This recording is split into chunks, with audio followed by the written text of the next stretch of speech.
Hello dear friends, எப்படி இருக்கீங்க? நல்லா இருக்கீங்களா? நீங்க எல்லாரும் கர்த்தருடைய கிருபையால நல்லா இருப்பீங்கன்னு நான் விசுவாசிக்கிறேன். நானும் கர்த்தருடைய கிருபையால நல்லா இருக்கிறேன். இன்னைக்கு உங்களுக்கு ஒரு குட்டி ஸ்டோரி சொல்ல போறேன். ஒரு பண்ணையா இருந்தாரு. அவரு சில வருடங்களுக்கு முன்பாக ஒரு பெரிய தோட்டம் வாங்கி அந்த தோட்டத்துல நிறைய உயர்ந்தரமான செடிகளை நட்டாரு. அந்த செடிகள் எல்லாம் வளர்ந்து ஒரு குறிப்பிட்ட வருடங்களுக்கு அப்புறம் ஓங்கி உயர்ந்து செழித்து நிக்குது. அப்போ அந்த பண்ணையார் தன்னுடைய தோட்டக்காரரை பார்த்து, டேய் பசங்களா, எல்லா செடியும் நல்லா வளர்ந்துச்சு, வெட்டிடலாமாடா?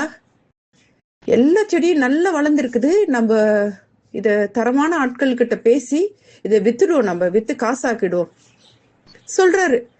அப்ப என்ன பண்றாரு, அவர் ஏலத்துக்கு விடுறாரு. ஏலத்துக்கு விடும்போது நிறைய பேர் வந்து பாக்குறாங்க. ஆஹா, ரொம்ப எல்லா மரங்களும் நல்லா வளர்ந்துருக்குது, ரொம்ப செழுமையா இருக்குது, ரொம்ப தரமான மரங்கள் சொல்றாரு. அப்போ அதுல ஒருத்தர் என்ன பண்றாரு, நான் இந்த தோட்டத்துல இருக்கிற எல்லா மரங்களையும் நானே கான்ட்ராக்ட் எடுத்துக்கிறேன், அதுக்கான காசு எவ்வளவுன்னு சொல்லுங்க, நாங்க உங்களுக்கு பே பண்ணிடுறோம். அப்போ அந்த பண்ணையார் சொல்றாரு, சரிங்க ஐயா, நீங்களே எடுத்துக்கிறீங்களா? ஆமா, அதுக்கான பணம் இவ்வளவுன்னு சொல்றாங்க. அந்த பணத்தை அவர் கட்டிட்டு, ஓகே, நான் நாளைக்கோ இல்ல நாளை மறுநாளோ வந்து பெரிய பெரிய லாரிகள்ல வந்து இந்த மரங்கள் எல்லாத்தையும் நாங்க வெட்டி எடுத்துட்டு போயிட்டு இதை நாங்க ஏலத்துக்கு விட்டுடுவோம் சொல்றாங்க. சரிங்க, நீங்க அதன்படியே செய்யுங்கன்னு சொல்லிட்டாரு. அப்போ 2 நாள் கழிச்சு வராங்க. வரும்போது அப்போ அவர் சொல்றாரு, சரி சரி, இதுக்கான எல்லா கூலி ஆட்களையும் நீங்க ரெடி பண்ணுங்க, ரெடி பண்ணி நாளைக்கு காலையிலேயே நாங்க வந்து இந்த மரங்களை வெட்டுறதுக்கு ஆயத்தமா இருக்கிறோம் சொல்லிட்டு போயிடுறாரு. அப்போ அன்று இரவு பாத்தீங்கன்னா ஒரே ஒரு மரம் மட்டும் அந்த தோட்டத்துல, அந்த பெரிய தோட்டம் அது, அந்த தோட்டத்துல நல்லா வளர்ந்துருக்குது. அந்த மரம் பல வருடங்களா அதுக்கும் தண்ணீர் கிடைச்சிருக்குது, சூரிய ஒளி கிடைச்சிருக்குது, எல்லாம் கிடைச்சிருக்குது. ஆனா அந்த ஒரு மரம் மட்டும் நடுவுல இருக்குது. ஆனா கோணல் மானலா, அதை வெட்டி எதுவுமே பண்ண முடியாது, அப்படி ஒரு கோணல் மானலா இருக்குது அந்த மரம். அப்போ மத்த மரங்கள்லாம் அதை பார்த்து ரொம்ப சிரிப்பு. டேய், நீ மட்டும்தான்டா இந்த தோட்டத்தையே அசிங்கப்படுத்துற மாதிரி அலங்கோலமா இருக்கிற, நீ அழகாவே இல்லை, நீனு வளர்ந்துருக்கிறிய தவிர்த்து உனக்கு அழகு இல்ல. நாங்கெல்லாம் பாரு எவ்வளவு செழுமையா எப்படியெல்லாம் வளர்ந்துருக்கிறோம் பாத்தியா? எங்களை பார்க்கும் போதே அவங்களுக்கு எல்லாம் ஆசை இருக்குது, இந்த தோட்டத்தையே அசிங்கப்படுத்துறது ஒரு மரம் நீதாண்டா அது சொன்னோடனே அந்த மரத்துக்கு ரொம்ப கவலையாயிட்டு அழுகுது, தேம்பி தேம்பி அழுகுது. அழுதுட்டு, ஏசப்பா, எனக்கு நீங்க டெய்லி தண்ணி கொடுத்தீங்க, சூரிய ஒளி கொடுத்தீங்க, எல்லாம் கொடுத்தீங்க, ஆனா நான் ஒரு கோணல் வானலா இருக்கிறேன், அலங்கோலமா இருக்கிறேனே, இங்க இருக்கிற எல்லா மரங்களும் என்னை பார்த்து கேலி பண்றாங்க, கிண்டல் செய்யறாங்க, நான் ஒரு அசிங்கம்னு சொல்றாங்க. ஆண்டவரே, எனக்கு ரொம்ப மன வேதனையா இருக்குன்னு சொல்லிட்டு அழுதுகிட்டே அமைதியா நிக்குது. அதை சுத்தி இருக்கிற எல்லா மரங்களும் ரொம்ப கேலி செய்து இன்னும் அதை அழ வைக்குதுங்க, இன்னும் அதை மனவேதனை பண்ணுதுங்க.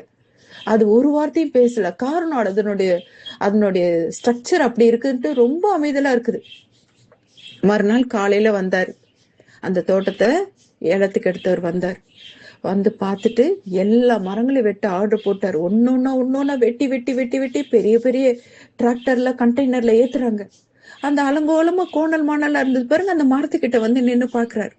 பார்த்துட்டு சொல்றாரு, இந்த மரத்தை மட்டும் விட்டுடுங்கடா, இது நமக்கு உபயோகப்படாதுன்னு நினைக்கிறேன், போனா போகட்டும், இது இருக்கட்டும், இது நமக்கு தேவையில்லை சொல்றாரு. எல்லா மரங்களையும் வெட்டி வீழ்த்தி டிராக்டர்ல ஒன்னொன்னா போட்டு போட்டு ஏத்துறாங்க. அப்ப மத்த மரங்கள்லாம் பார்த்து சொல்லுது, உன்னை அலங்கோலம்னு சொன்ன, நாங்க அழகா இருக்கிறோம்னு எங்களுடைய அழகை குறித்து, எங்களுடைய செழுமையை குறித்து நாங்க மேன்மை பாராட்டணும். இன்னைக்கு நாங்க முறிந்து விழுந்து போயிட்டோம், ஆனா நீ மட்டும் நிமிர்ந்து நிற்கிறியே, உனக்கு மட்டும் ஜீவன் இருக்கு, நாங்களாம் செத்து போயிட்டோம், எங்களுக்கு ஜீவன் இல்ல, உனக்கு மட்டும் ஜீவன் இருக்குது, உனக்கு மட்டும் அங்க இருக்கிறவங்க உயிர் கொடுத்துட்டாங்களே சொல்லிட்டு மத்த மரங்களை அழுதுபடியே அந்த டிராக்டர்ல ஏறி எல்லாத்தையும் ஏத்தி எடுத்துட்டு போயிட்டாங்க. அந்த தோட்டத்தோட உரிமையாளர் வராரு, வந்து பாக்குறாரு, இது என்ன, இந்த ஒரு மரத்தை மட்டும் விட்டுட்டு போயிட்டாங்களே.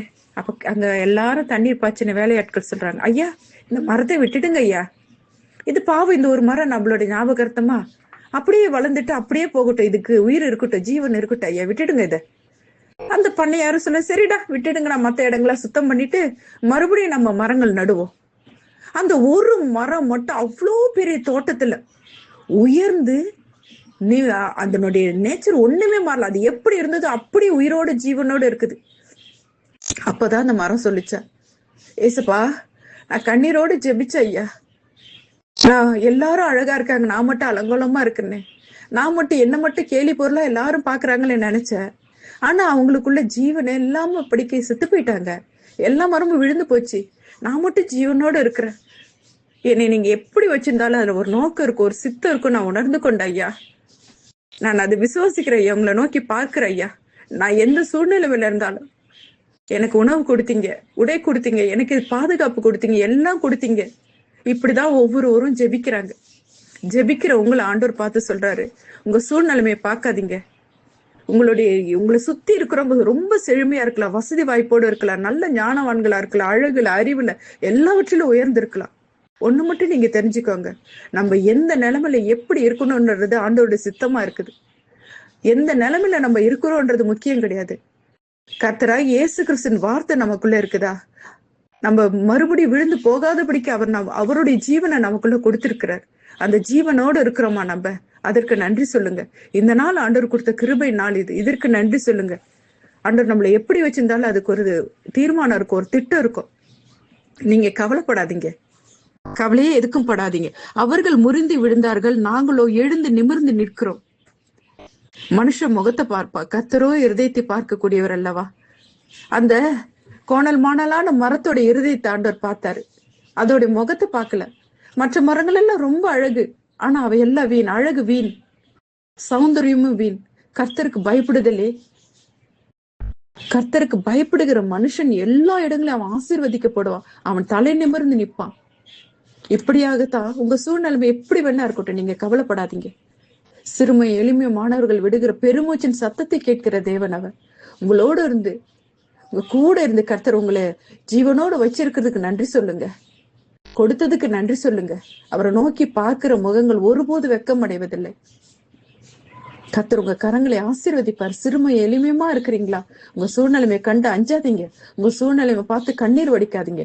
இதுல இருந்து என்னை தூக்கி எடுக்க வல்லவர் என்னோடு கூட இருக்கிறான்னு விசுவாச அறிக்கை செய்யுங்க. ஜெபிக்கிற உங்களுக்கு அவராலே ஜெயம் உண்டாகும். நீங்க ஜெயத்துக்குரிய பிள்ளைங்க.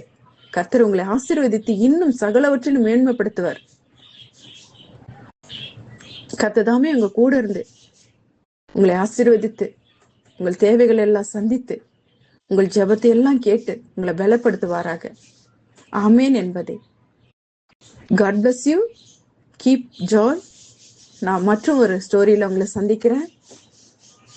ஆமேன். God bless you. Bye bye.